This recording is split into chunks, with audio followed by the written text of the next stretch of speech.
Dr. Delroy, thank you so much for joining us. You're our final guest. You are finishing. Really? Yeah. Well, after this, me and Paul are going to wrap up, and then we're going to go home to bed. Yes, good idea. Yeah. I'm really looking forward to chatting, Dr. Delroy. Your LinkedIn profile sounds fascinating. When I asked you what sorts of things you could speak on, it sounded fascinating. I had a look at your website, and you're just a man with loads of wisdom and knowledge. I'm really looking forward to kind of how you can speak into some of the nuances and challenges for minority communities, because that's something we haven't really had a chance to touch on today, and it's so crucial.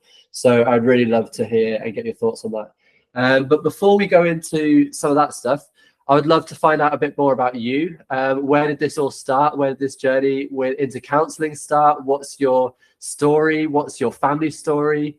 Okay. Where are the origins? Right. Gosh. Well, okay. Yeah. British born. My parents were part of the Windrush generation. Yeah. So I was born in Nottingham, but lived in a place called Newark. Farming town outside, about 20 miles outside of Nottingham. And the reason why I was born in Nottingham, back in the day, so I'm 65 next month, Newark didn't have a maternity hospital. So those were the days where mothers were shipped off to the hospital a week before the child was born, gave birth and stayed in hospital 3 or 4 days afterwards. Now you kind of go in at 9 o'clock, give birth at 10, out by 10:30. So, British born, ordinary guy, really.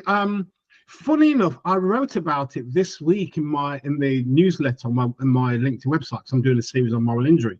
Yeah. So my story in terms of caring and people with pain, I can't tell you the transition other than when I was 15, on Friday afternoons we had electives at school. And so it was sports for football for men, for the guys, rounders for women, crafts and all the rest of it. And one of the things was first aid. And I chose first aid. And I thought my friends would rib me. Caribbean guy back in the 70s doing first aid. That just worked, that's not a manly thing to do. But they didn't. So I did that, really enjoyed it. Became a part of British Red Cross for about 2 or 3 years. That time I was doing athletics. So I was becoming really good at athletics. So I left the first aid, did athletics. I was a 400-meter hurdler. I was number 2 in Great Britain when I was 20. And then fast forward, Tony's testimony. I want to say just quickly about, people might be watching and saying, oh, religion's got nothing to do with this, it's caused lots of problems. It has, but we shouldn't underestimate what faith, religion, spirituality, the impact it does on our well-being. It can be really, really beneficial. So I'll just say that. Thanks. And I was a youth leader in a local church. And we had a national youth camp. Every year we became, if you're a youth leader in the local church, when you came to camp, you're a youth camp counsellor. I did it in year 1. I was about 24, 25. Really enjoyed it, but realised how serious it was. Did it the following year, and I just thought, I really need to kind of get some skills on this. Was that your experience doing counselling? Was that your first experience doing some counselling? Yeah, it was. Yeah, because back in the day, look, we're talking 30 years now. 40 years. 40 years. There was training, but youth leader, therefore you must be experienced as a counsellor. Well, that's not really true at all. Yeah. But I did it for 2 years, really enjoyed it, and I thought this is really serious because you've got young men's lives really talking to you. So in the end, I started training when I was 28. And it was really just to learn some skills for camp once 1 week in the year. And as I say, the rest is history. I fell in love with it. It was me. And then I had a choice either to continue my counselling work or train as a psychotherapist. So I left British Telecom in 1993 and I trained as a psychotherapist and a teacher. And that's it. It's just. And what did you love about it when you say you just fell in love with it straight away? It was just you. That's a really good question. I think it's a privilege that people let you into their interior world. Yeah. And also as well, even before I started counselling, I'd be at random places and people would just talk to me. They'd just open up, and And I remember my wife saying, "What is it about you? People, random people will just come up to you and just start pouring the heart out to you." So I think there's something that may be innate, which a counselling course can develop. I don't think a counselling course can give you.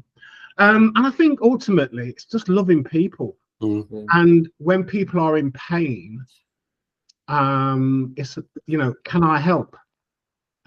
So that's it really. As you know, some situations can't be made better, that just is, but can we stop it from getting worse? Yeah. So yeah, so that's my introduction to counselling. And then since I worked at Sheffield Hallam University for 20 years as a student counsellor, then I left during lockdown to start working for myself.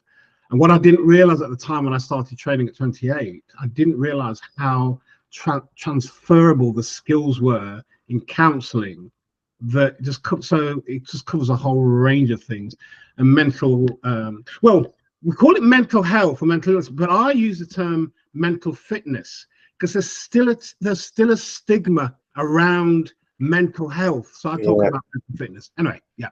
No, that's great. We've had someone else on that really champions that term. Okay, right. Yeah, that's amazing. Yeah, which is great. And it's definitely food for thought in terms of what the challenges are about using the term mental health. And yeah, it lends itself to so many great analogies, doesn't it? Mental fitness, which is great. And your work seems to have developed into really focusing on moral injury. For a start, I want to understand what that is. And is it something that you have developed into? Is it something that has always been a part of your focus and your interest? Because you were saying that you were reflecting on your early experiences recently when thinking about moral injury. So it's obviously something that you've developed into, but then recognize it's this through line throughout your life.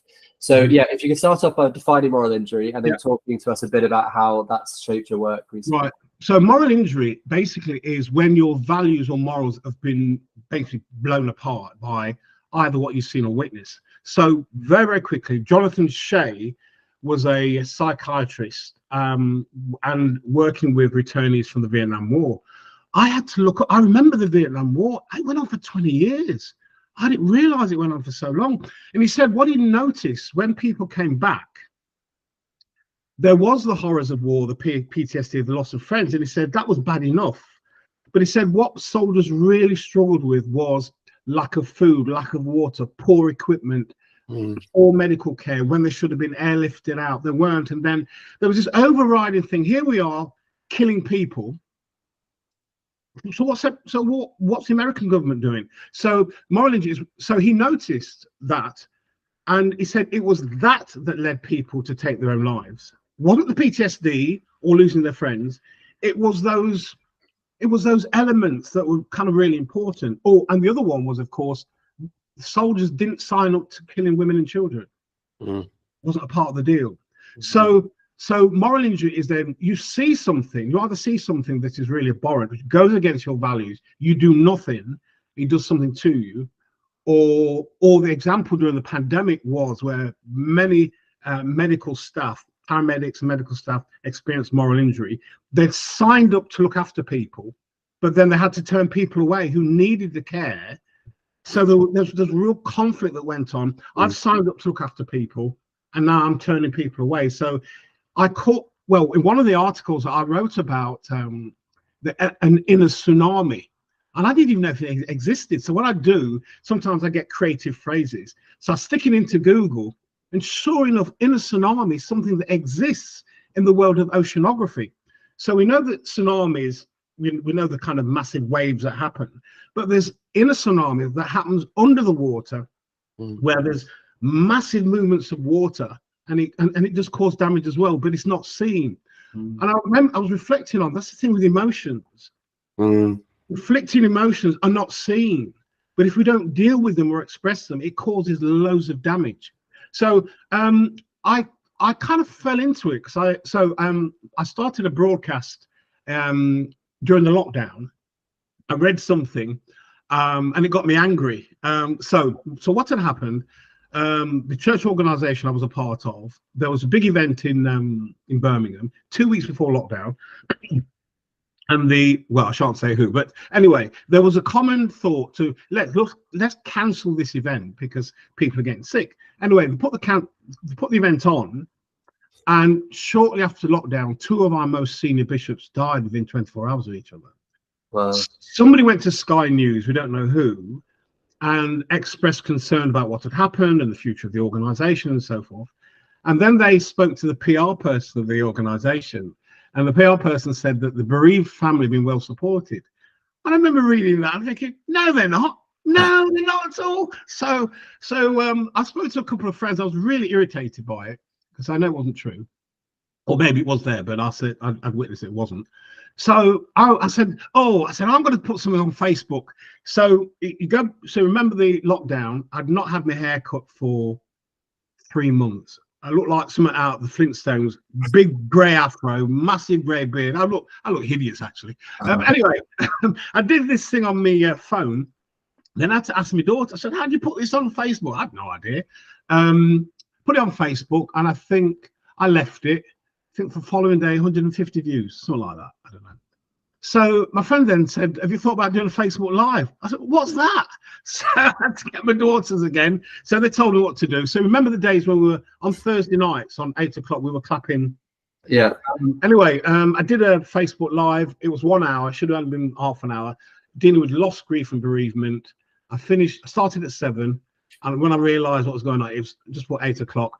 I've not looked at that now for a little while now. So when I looked at that particular thing last January, something like 2.9 thousand views, and it's just kind of developed from there. Really, I've done I didn't think 4 years on I'd still be doing it. So I've done a whole range of subjects, from toxic workplaces, toxic relationships, dealing with depression, dealing with if you've lost a friend through suicide, how do you support families, and if you feel suicidal yourself, what you do, stuff what counsellors would work with. So early on, I think it was early on this year or last year, I looked at the whole thing around courage in the workplace, and then I stumbled on this thing about moral injury. I normally spend about 3-4 weeks on a particular topic.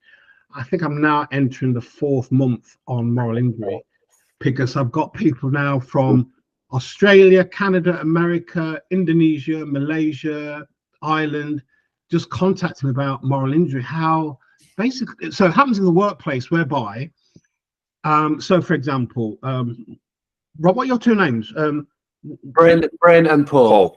Okay, so Paul's working in an organisation. He sees you, Bryn, do something, and he speaks to you, but you continue doing it. He then speaks to his bosses.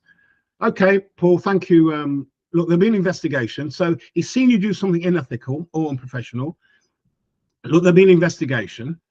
3 weeks goes by. Then Paul's invited into a meeting, only to discover Paul is the one who's targeted, and you've been exonerated. So this whole moral injury, whereby your values and morals, you've seen something unethical, professional, you've reported it, and now you're the one who's targeted. I think they call it DAVRO. So the organization becomes defensive, aggressive, and reverse victim. So you're now the victim. And then what they do, organizations, what they do then, they put loads of pressure on people. And when I hear words like, "We've got concerns about your performance, I know where it's going," you've spoken about the elephant in the room.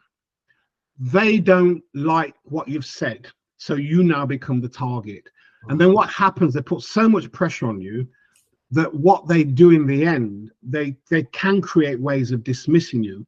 But before you do, and I've just started a series on the history of non-disclosure agreement, how it originally came. So how workplaces are using it now to silence people is not the original intention. So you have women who will report sexual harassment and so forth. The organization, to close the woman down, will make life really difficult. But before she leaves, quite often in a vulnerable state, they'll make her sign an NDA, pay her off to silence her, but the organization carries on with its toxic behavior. So that's the thing I'm looking at in terms of moral injury. It's insidious, and I think there's a bit of me that's really has angered me. So moral injury is not mental illness, but it can lead to mental illness because, you know, if you can imagine that we live our lives through values and morals, and if there's a massive shift, it leaves us in a place of, I don't know who I am. I don't know what to believe anymore. And it really messes people up. It really, really does. And I'm getting angrier and angrier how employers can use this to silence people. And then in silencing people, it compounds their illness because they can't talk about it. And you need to talk about this stuff where your life has been so disrupted. You know, you have to talk about it in terms of your well-being and so forth. And to keep it inside is actually damaging. So hopefully, is that clear enough? And it's super clear, I think. But I would love to hear more examples of it. So where are some of the other places that moral injury kind of crops up? And one of the things that just feels really obvious is the issue of race. I wonder if you could talk about that in amongst other examples if you want, but especially about race, kind of how moral injury shows up there. Okay. So we have Jonathan Shea discovered this thing in terms of this kind of phenomenon, but he also read Homer's Iliad, the kind of the Greek stories, and he saw some principles there. So we have war, and then so there's war, there's the paramedics, the workplace. Now in the UK, moral injury is kind of disguised as burnout. In America, they're more with it, but certainly in the UK, not so much. I think burnout puts the responsibility on the employee, but moral injury puts the responsibility on the employer. Yeah. There was a case recently, which is public within the Premier League. It was on LinkedIn, where there's a particular individual who was involved in EDI, Equality, Diversity, and Inclusion. I think a former colleague of his was in that role, and because how she'd been treated was very suicidal, and he kind of saved her from taking her own life. And he put a lot of stuff on LinkedIn, and the day before the court hearing, the Premier League called it off, and I think they must have asked him to sign an NDA and obviously paid him off. And that was about race. So what normally happens would be somebody sees something, and it could be.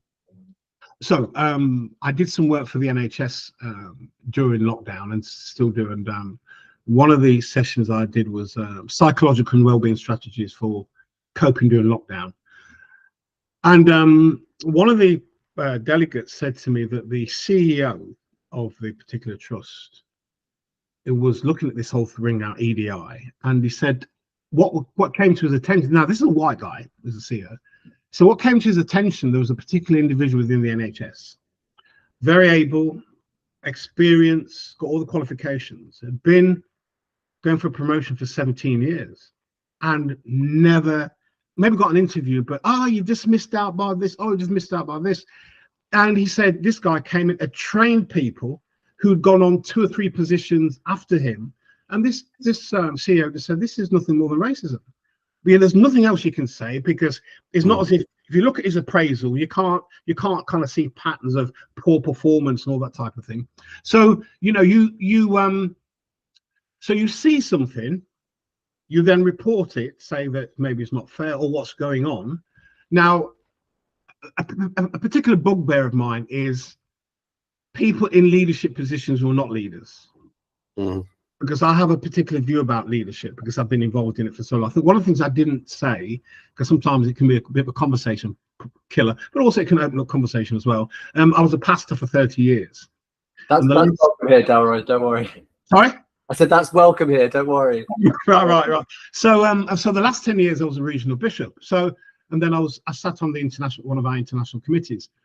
So the whole thing about leadership is really kind of important to me. So I'm very clear in terms of leadership. For me, 4 principles of leadership, and it's what I've kind of developed over 30 years. Leadership is really about serving people. That's number 1. Number 2 is leadership is about innovation, creativity, innovation, pushing the boundaries, doing new things. Number 3, creating psychological safety, meaning creating a space so people can talk freely. And number 4 is if you're not developing people after you, you know what you're doing. So in the last church I was in, I was actively training a core of the leadership.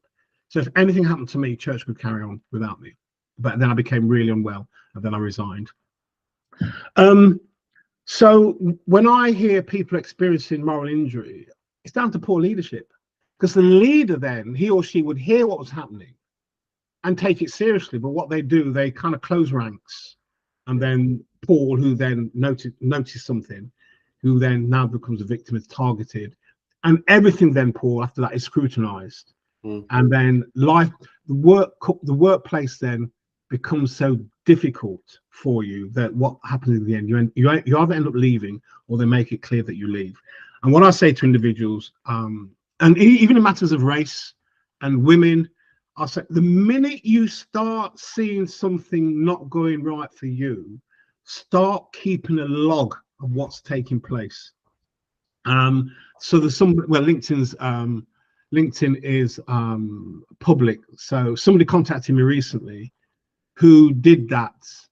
I wouldn't, even though he's written it, but I've not asked him permission. But some of the stuff that he's experienced in an attempt to silence him has been, it's been awful, really. So in terms of, I see, if matters of race are kind of exposed, at the minute here in the UK, it's not seen as moral injury, but it is. But because the UK somehow well, as I say, we're normally 10 years behind America, aren't we? So, or perhaps even more now. So in the UK here, it might be seen as a race thing, but there might be kind of morals and values at stake. You know, the whole moral thing and the whole values around equity, equality, and all that type of thing. If that's been violated, you know, we feel it. Whether it's a woman being treated as an equal, or a black person, or an Asian person, an African person being treated as equal. If we're not treated equal, we feel it, and then that starts a whole range of emotions for us, and then that can actually affect our mental well-being. Yeah. What's your understanding of what some of the motivations are behind the perpetrators in moral injury? So those people that are squashing that. What some of the common denominators, some of the common why they're doing that? That's well. It can be from. This is a massive organisation with a public image. You've got to protect the badge. You've got to protect the name of the. You've got to protect the image of the organisation, from football clubs to all organisations. So that's one. It depends who you have as leaders. There's a whole thing around narcissistic leaders who, or people in leadership position who have no insight to their own behavior. I listened to something recently on YouTube where a consultant came in, did a big kind of research on the organization. And what came up clearly was the CEO. The CEO was a nightmare. And when the CEO read this and shared it with his wife, she said, well, I actually agree with it. She said, I've been trying to tell you this for 20 years.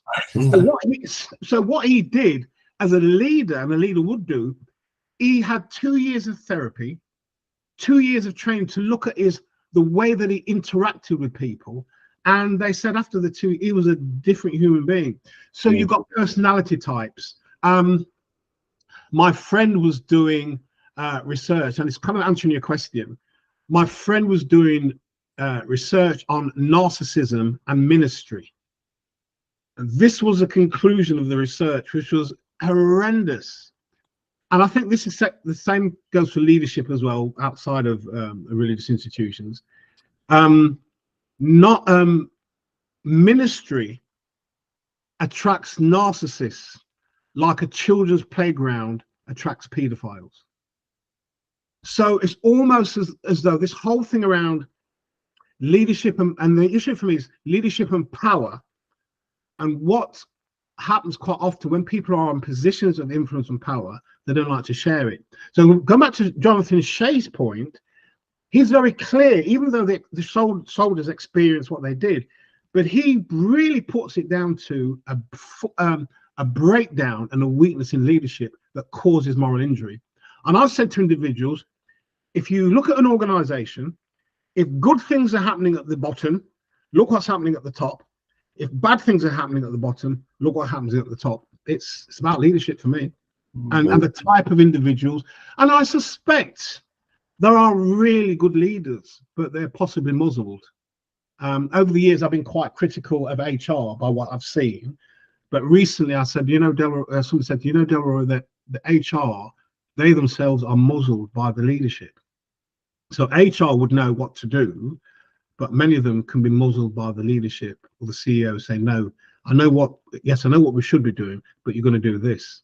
So that in itself, if that happens continually, that then people can experience moral injury, because you know you should be doing something better, but you can't because you've been told not to. And then you have some decisions to make. You either leave if you can, you either speak about it if you can, knowing that there's consequences, but maybe you can't leave. So maybe I'm going back to Paul, you're in a good job, you know, you're earning serious money, toxic culture, but the money's good. You've got a couple of kids about to start uni. You're the main breadwinner. And you may have the decision, you know, I'd love to leave, but I can't because I've got 2 kids about to go to uni. So then when I've worked with individuals in therapy, okay, you can't leave now. So what can we do to ensure that you can navigate the next 2 or 3 years safely? It's not a good place to be, because it just means that while you're in work, you're under tension. So what it means then, outside of work, you need to be involved in social groups, a good support group. Make sure that you're not so much busy, but doing things that de-stresses your body. If you're going to be in that environment for the next 2 or 3 years, or whatever. So, yeah. I really appreciate that pragmatic approach, because people are normally like, we'll just get out of it. But that's not, the reality is so many of us are in difficult situations because we cannot get out of it. That is the reason why we're here in the first place, because actually there is no escape, and that's what we're having to navigate. So I really appreciate that. Talk us through then the steps you take to right the wrong of moral injury with an individual. Ooh, I'll use this quote by Marion Keyes, an Irish broadcaster. I think it's a brilliant quote. She said, there's pressure on people to turn every negative into a positive, but people must be allowed to say something awful. So something has happened, and awful as it was, my life has been changed forever. I think that's a fantastic quote. Yeah. It's not about moral injury, but I've used it for that. So the steps would be, now it depends if the person has left. So let's say the person has left the organization, and I've been saying, so a friend of mine has experienced it recently, absolutely devastated, and that's what happens to people. They're crushed.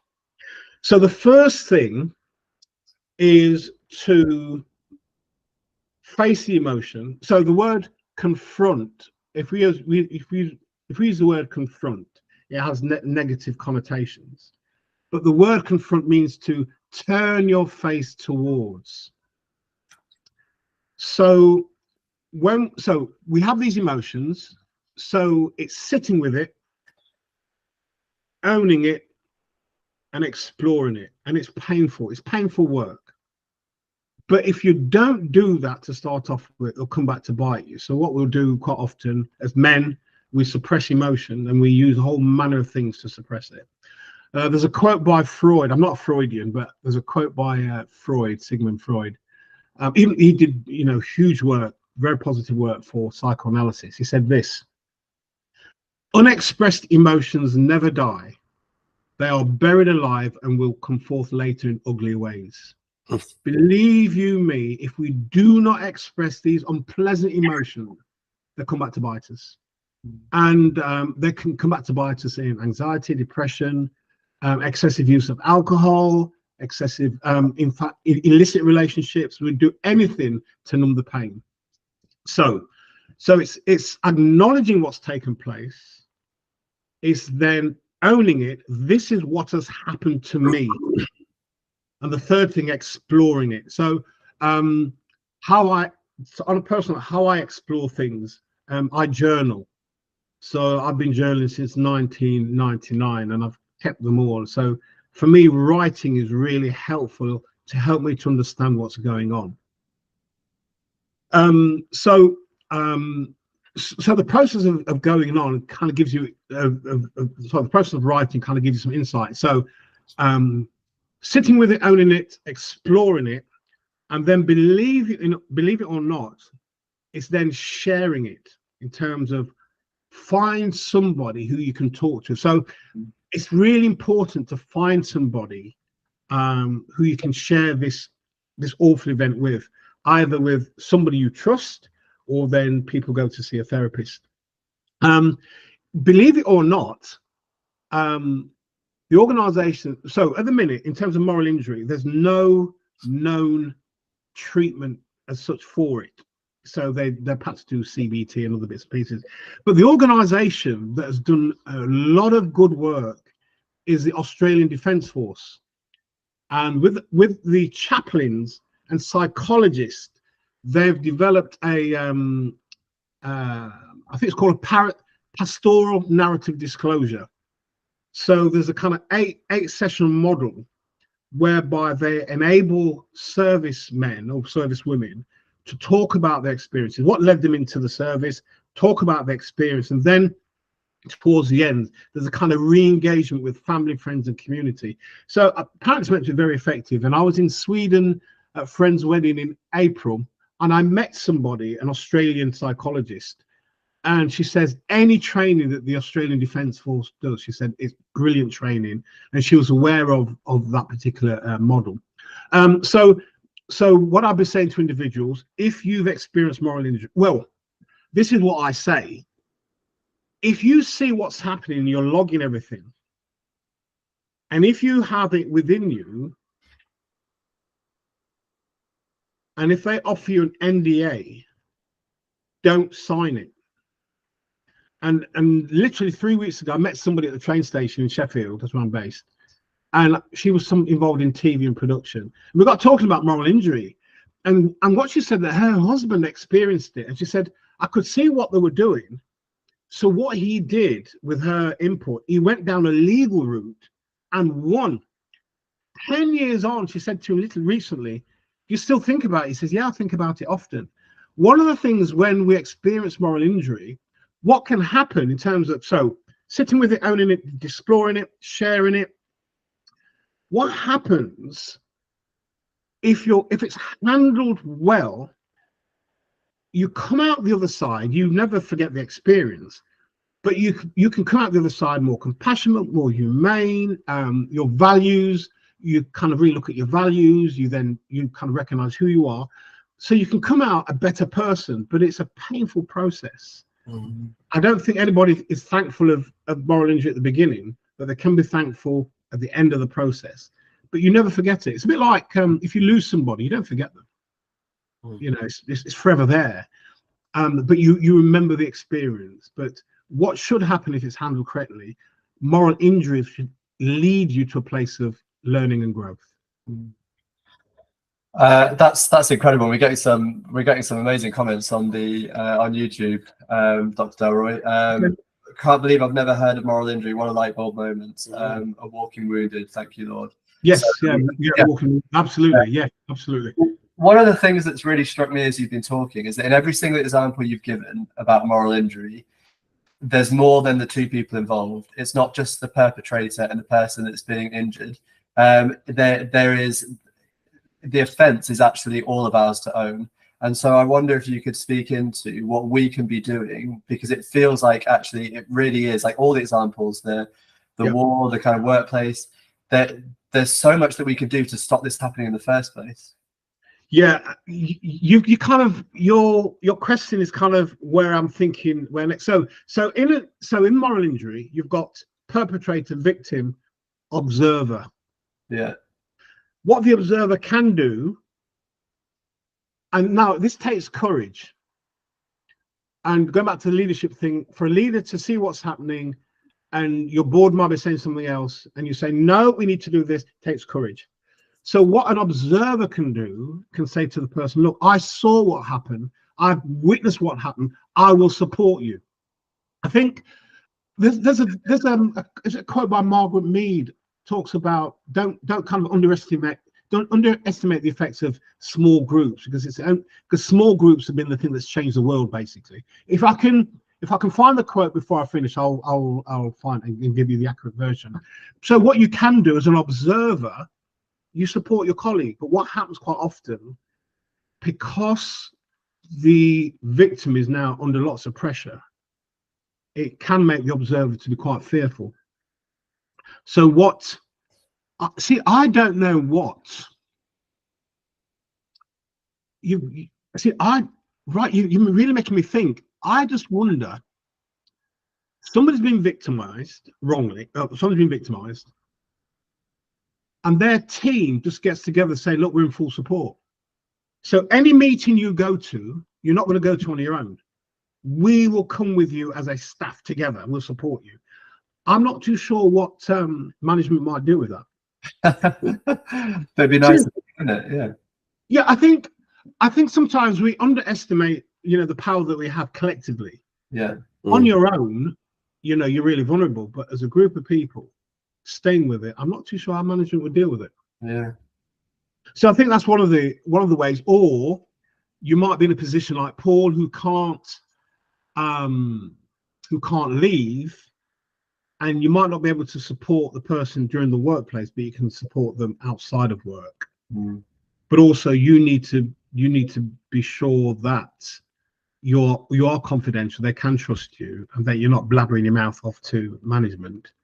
And also, if you're supporting them and your workplace finds out, you too then can be part of the mix.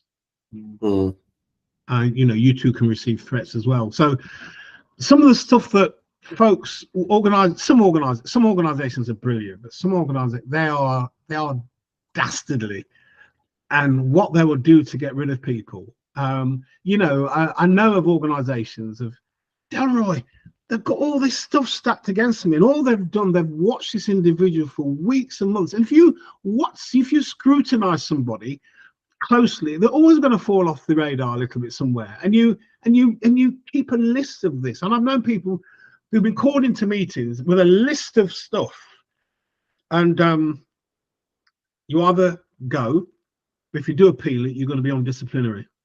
So what people do, they go. And I would say to folks, if you've got the wherewithal, if you see what's happening way down the road, start taking notes from now.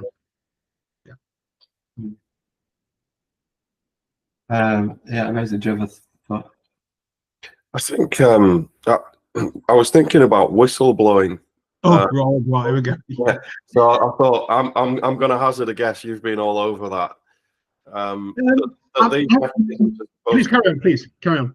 No, all I was going to say that these mechanisms are supposed to be protective, but even within that, there's been several stories in the newspapers. We've got, the Assange case that's been there. There's the Boeing case, and there's all kinds of cases around where whistleblowers are saying the minute we blew the whistle, irrespective of all that, we were persecuted. Yeah, absolutely. Yeah, and you use the right word, persecuted.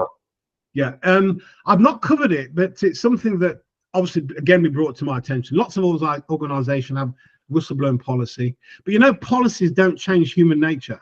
No, I've said that for a long time. It's nice, and you've really touched a bit of a corn there, Paul. Thank you. Well, we're at the back end of it now, so it's all on you. No, I think you're absolutely spot on. With organizations, what I say to folks, that organizations are not interested in how you feel, but what you can get them on is their policies and procedures. So a friend of mine was at university, overseas student, and wasn't looked after properly. He paid significant sums of money, and my friend, he went to bed with the policies and procedures. When he was waiting for the bus, he was reading it. When he was having breakfast, anyway, cut a long story short, he was called into a meeting, and lots of accusations. And it says, yeah, but your policy says this, your procedure says this, and he won his case. and they admitted that he'd not been looked after properly, and he got every single penny back. So it's knowing procedures and policies. But you know what? By the time you get to that stage, you're so worn out, you just want to go. Not unless, of course, you've got a really good union rep who can fight the case for you. But quite often, people are that worn out; they just haven't got the energies to go. I think in business there's something called attrition, whereby they just grind you down. So you go because you've just had enough. And organizations, I think the saddest for me is that organizations carry on with the toxic culture. So yeah, the whistleblowing stuff, I've heard loads of comments where Delroy, here was a policy we did, but they ganged up against us. There was an excellent video with Gillian. Oh, she was a business consultant. She was brought into Sellafield, the big nuclear plant. Okay. And it's a brilliant, I've forgotten her name now. I'll see if I can find it again before I go. She brought into Sellafield, and I went online. 11,000 staff. And she said less than 11% trusted the leadership. Wow. And people just worked there with their heads down and all the rest of it. And in the end, she was asked to leave because when she presented the results, part of the research to the board leadership, they weren't interested. And I would say if you're in a culture whereby there is no, at the top, they're not committed to driving change for positive stuff. You're kind of flogging a dead horse. If you're a leader though, over a team and so forth, you can do some good stuff amongst that, but you have to shield a lot of stuff from maybe coming from the top. I've actually done that. So you're in charge of an area, you can do some really good stuff there, but you're forever shielding stuff that might be coming down, because they don't appreciate what you're doing. It can happen, but it's hard work, and people at the end of the day, they're just worn out with it. So people then leave, or what some people, I think if you stay in an environment which is so toxic and you're not looking after yourself, there's only one thing really, you'll be headed for a breakdown. There's a friend of mine works for a large organization. He's done incredibly well, and we were talking a few years ago now. So he was in charge of over 12 directors, and it's clear to me he was under a lot of stress. And I said, and I can't remember how the conversation came up, but out of the 12 directors, 4 were on long-term sick with stress. So I said, what? This is a multi-billion-pound organization. I said, well, what's HR and occupational health? Nothing. Nothing. You've got 25% of the particular on long-term sickness. No, because it's all about the money. Wow. That's a crazy figure, isn't it? Yeah, it is. Yeah. I said, because I asked him, because he's in a senior position, what is HR, occupational health, doing about this? Nothing. You kind of touched on it at the beginning, but just in context of who we may have listening, watching at the moment, and what we will come across as a charity and other charities that we've had on today. Yep. Do you think that moral injury is something that we can identify easily within ourselves or within other people, or does it take specific kind of probing? Because it's as we've heard on the chat, a relatively new term that most of us haven't heard of. Yeah. So I think that's a very good question, actually. So moral injury can occur either because we've done something which is against our morals. So in the war would be you end up killing mother and babies and children. And you did sign up for that, as you said. Yeah. In the workplace, it can be your boss asks you to do something clearly is wrong. So you're an accountant, and your boss says something about certain financial matters, and you say, no, this is wrong. This is actually immoral. Well, I want you to do it, and you better do it. So you end up doing it. Once you might be able to get away with, but then repeatedly, it gets to the place where you can't sleep at night because it's bothering you, because you know this is moral practice. So that's, please just ask the question again, because I've lost the. So, what, knowing that from your professional capacity, what about you know, us or whoever comes to apply on the freedom course? Would we see those things, or in your church see them present quite easily and be able to say, oh, that looks like or sounds like moral injury, or self-identify that? Right. So, for example, going back to the case that you're being a finance person, your boss tells you, that would be moral injury, because you know that what you're doing is wrong. So there's a break there of your values, and also breaking your morals. And if that continues and it's then starts to have an impact on you, that is moral injury. Or you're listening to somebody and you're making, oh, that sounds like moral injury to me. What's that? Well, you've signed up to do this. This was a job description. This is what they say on the website. And you've gone into this with all sincerity. And now the organization is asking you to do things which they know is wrong. You know is clearly wrong and is immoral.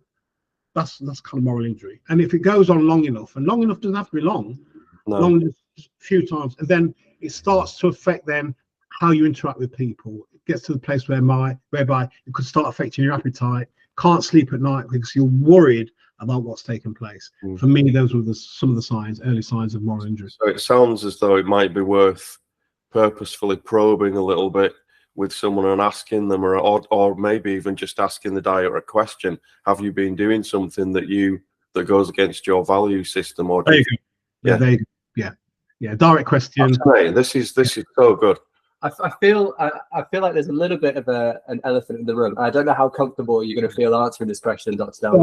Delroy. We've talked about moral injury in war. We've talked about moral injury in the workplace. What about moral injury in church? You knew it was coming. You knew it was coming. Do you know what? I said to somebody recently, I will be doing a set of series on moral injury and clergy. It goes on. It must do, because you've got human beings. But I think we're caught. So, vicars, clergy people can be caught. No, before I answer your question, for me, it's not an elephant in the room, because I think let me just use a story, a true story. A friend of mine who was raised in a particular church, and he left when he got to a certain age. He's now back in terms of faith, but he left, and when he was 50, he invited some of us to have a birthday. He had a birthday party. So he said to me, "Delroy, do you think the church is a safe place?" I said, "Yeah, I do." He said, "Well, I don't." I said, "Look, let me clarify that then." I says, "For me, the church is no different from the counselling world, the social work that you're involved in, medical practice. What do you mean?" I said, "Where there is the greatest opportunity and place for healing and restoration is also the greatest place for damage and destruction." He says, "Right, I understand that." So I think, so that's my view. Church can be a great place for healing, restoration, people feeling loved, people belong, but also it can be a place for great damage. Case in point, Roman Catholic Church in Ireland, who for 50 years denied what was going on, and 50 years later they then admit it. That, for me, that's just terrible. So I think it goes on.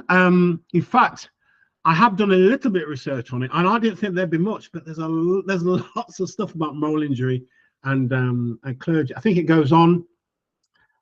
Bishops can be very, I guess within certain hierarchy, bishops can be very powerful people, and what I say goes, and then people are kind of left in a dilemma. So I can give you an example. A few years ago, quite a few years ago now, I was asked to do something at a Christmas event, and I met a Roman Catholic, somebody who was a Roman Catholic priest. We got talking. He was a Roman Catholic priest, but was now married, got 3 kids. So I thought, wow, I've never, I've heard of it. So I said, tell me the story. So Roman Catholic priest fell in love with somebody and went to his senior bishop to say that he was going to leave the order. He was told by senior bishop, "Why don't you do what the other priests have done? They particularly live as man and wife, but they're just not married. So they're having sex and all that type of stuff, but they're not married." So he said, "No, He said, I can't do that. And his reason being, I'm sharing on Sundays, enabling people how to live. And you're asking me to do something different. So no, he left the order. So had he continued in that would be a case of kind of moral injury, because in a sense, he's doing something he knows clearly is wrong. But what he did, very courageous of him, he said, no, I'm going to leave the order. And he did. And left, got married to this woman. I've never met his wife, met him once. Beautiful story, got 3 children, and you know, enjoying his life. So I think, you know, for me, as I've been going on this, and also being a pastor myself, and I know some stuff that's gone on over the years, not just in our own organization, but church per se. So for me, it wasn't an elephant in the room. It's just that I haven't done much work on it, but I know it goes on. Yeah. That ministers are asked to do things which, or say things clearly is wrong. So it could be, I remember going to, when I first, 2 years into pastoring, I went to see one of my seniors, and who I saw as a really good leader. And he told me that one of his issues with lots of pastors, he said they'll preach one thing, but you speak with them the following day, they don't believe it at all. Mm. They preach what the organization said they should, you know, what believe. And I didn't have that. I didn't do that. So I was kind of seen as, I think I was called a maverick. I didn't toe the line. I didn't toe the line very well. So I got on well with young people and new people to faith, but the traditionalists had a bit of a kind of warm time with them. But yeah, I just kind of took it that there's certain things I just thought was wrong, didn't make sense to me. And also, you see, Pentecostal pastor, secular psychotherapy, and I wasn't going to be pastor over here, therapist over here.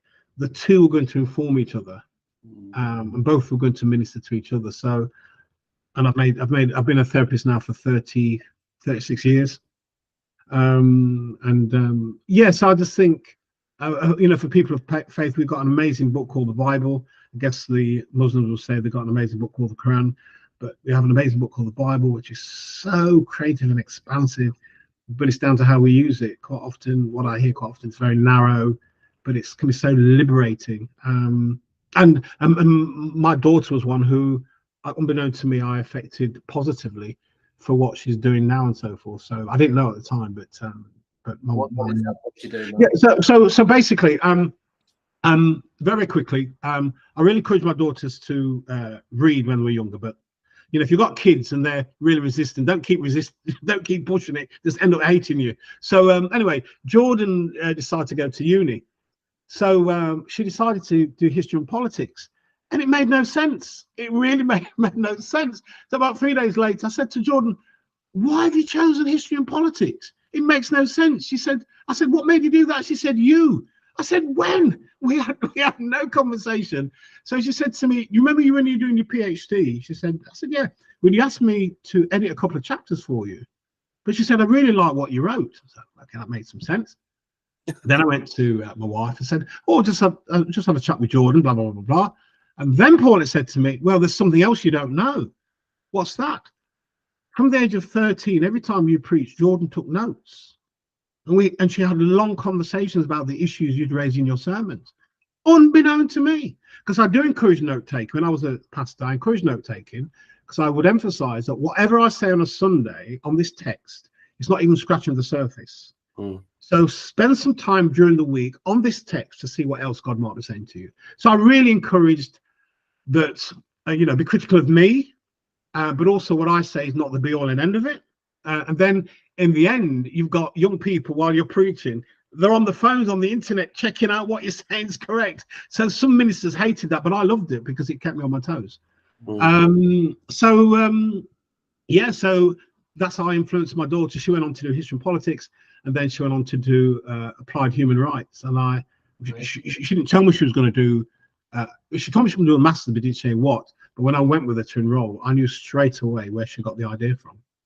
Just listened to her dad, who was not political, but, you know, for me, if faith doesn't make sense in the real world, why on earth are we doing it? So I just made, so political issues, current affairs, I brought into sermons.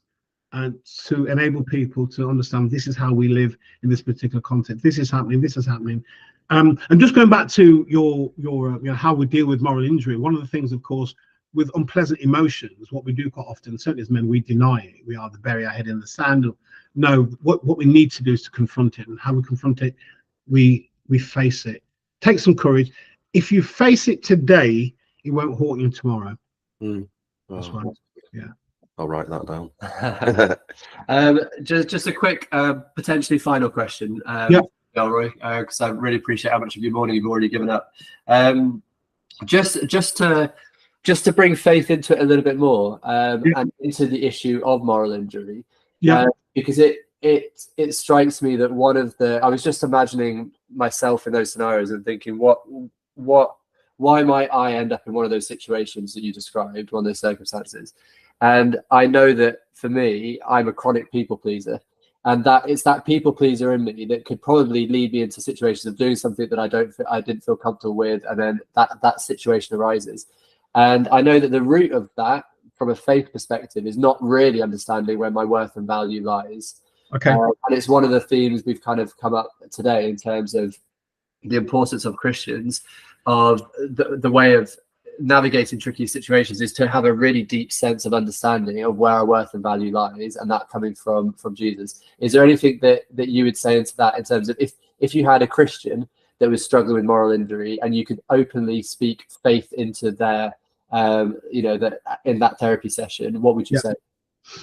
In fact, one of the things that we, in terms of the discussion, in terms of one of the definitions of moral injury, of course, is they talk about soul shattering, because it affects people's spirituality and so forth.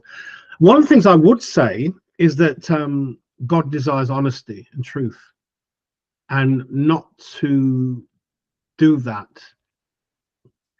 I don't want to use the words not pleasing to God, but I think in terms of the gospel, it's about goodness, about the truth and liberating.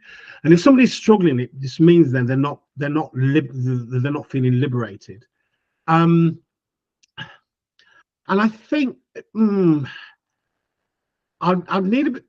You've asked a really good question, because one of the things I'm reflecting on now, 30 years of ministry, I think some of the theology that's taught in our church is not helpful, because we teach a very passive Jesus, but Jesus wasn't passive. He just wasn't passive at all. We preach somebody very passive, but he disrupted social norms, he disrupted politics, he disrupted religion, but yet the church has opted for a very passive, loving, compassionate, and he was, but in the meantime. So I think I might have lost the thread of your question a little, but I think, so do you mean that Christians suffering as a victim or witnessing? Well, either or. I think it was just thinking, I guess maybe if you had somebody in a counselling session coming and saying, you identify moral injury, but you also know they're a Christian, and so you use biblical principles to kind of help them reframe or recover from moral injury. What are some of the things that, as a pastor, you might bring in, and a therapist? Right. So,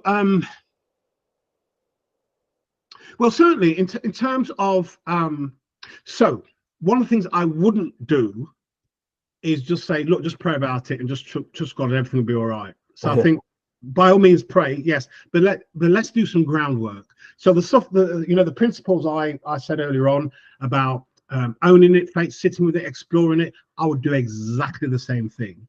But knowing that, I'd say to them that, look, this has happened, and you might feel all at sea. And to be honest, I might not say, where do you find God? But maybe later down the road, I might say, look, this is how we'll work through some of this stuff. And I might then say, where do you sense the hand of God in all this? I think to say that right at the beginning, it closes people down. And the reason why I don't encourage just praying about it, because then it's almost like that God will sort it out. I don't need to do nothing. And I'm saying, no, pray about me, but we need to do the work. So what I'm going to say next might really surprise some people. If I work with Christians, I don't pray at the end of a session. I might pray with them in the final session at the end, but I don't pray with them after every session, because prayer can be used as a way of not having to deal with it. All I need to do is trust God, but yes, trust God, yes, but deal with some of the crap crap that you've experienced. Mhm. And Richard Rohr, a Jesuit priest, says this, and he's so right. If we do not transform our pain, we will assuredly transmit it.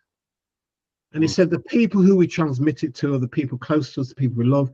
And he said the most vulnerable of all is children. But he says this: don't be too quick to get rid of your pain because it has something to teach. So that's what I'd be saying. So I do this, the psychological stuff, the secular counseling stuff. By all means, pray. At some point, I'd be saying, where do you sense God's hand in all this? Yes, it's trust in Jesus, trust in God. Where do you sense God's presence in all this that's happened? And what will happen quite often, if you allow the person to speak, allow the person to feel angry, even if during that time of this kind of discombobulation and confusion, I don't even know if I believe God exists anymore, or I'm angry with God, create that space to happen for them to talk without feeling judged or condemned, because that will pass. You close it down, that's the end of the therapy, and then that's the end of their growth. But if we allow that, and create that space, what happens at the end, we have somebody who has a more mature understanding of God and a deeper experience of spirituality and understanding of God. So if you use well, it doesn't have to be negative, but it can really lead to positive, but it's really painful. I don't know if that helps. Super helpful. And I think that's a really great place to wrap it up. Anything you want to add, Paul, to the back of that? Other than thank you, and keep us informed with your material as you're creating it. I know I'm sure probably all of us would love to read that, to be fair. Well, if people are on LinkedIn, I'm really easy to find. Just put Delroy Hall, I'll come up, and that's it. Brilliant. Yeah. If anybody said they can't get hold of me, I'll just say you've not tried long. In fact, you don't have to try long. Just put my name in. Put my name in the browser. It'll come up. Brilliant. Amazing. Dr. Delroy, any final words from you that you wanted to share that you haven't had a chance to say, or just like we've covered it all? We'll never cover it all, but I think you're doing great work, because most of us know that the profession of mental health services pretty much stretched to the limit. So these charities, these groups, people that are setting up, not as therapists, but just creating space for men to talk is brilliant. And this whole thing around community, which in a sense we may have lost a little bit in a kind of modern world, it's really important where people feel accepted, that they belong, won't be judged or condemned, and they can bring their stuff. Because part of being in the community is part of healing as well. So yeah, we could go on forever, but no, great work you're doing. Keep it up. Yes. And now let's keep a dialogue going. Yeah, absolutely. Thanks so much for your time this morning. I don't know what your normal morning routine is like, but I'm sure it's not jumping on to talk about this stuff at 8 o'clock in the morning. Not normal, but Fridays is normally kind of a quiet day. But if you want to know what I'm going to do next, I'm going to go. I've just become a granddad. So congratulations. Yeah. So thank you. For Zion is 2 months old now. So I told my daughter and her hubby that I'll cook Sunday dinner for them. So as Caribbean people, we don't do half an hour seasoning then put in the oven. We really season the food, and so I'll be going to season some lamb, stick it in the fridge for, and then I'll be cooking it tomorrow. I think tomorrow morning. So yeah, that sounds amazing. Yeah. Enjoy that. Yeah, thank you, MTD. Thank you. Thanks so much for your time today. Yeah, thank you for the invitation. Thank you. Really appreciate it. Thank you. Okay, take care. Bye.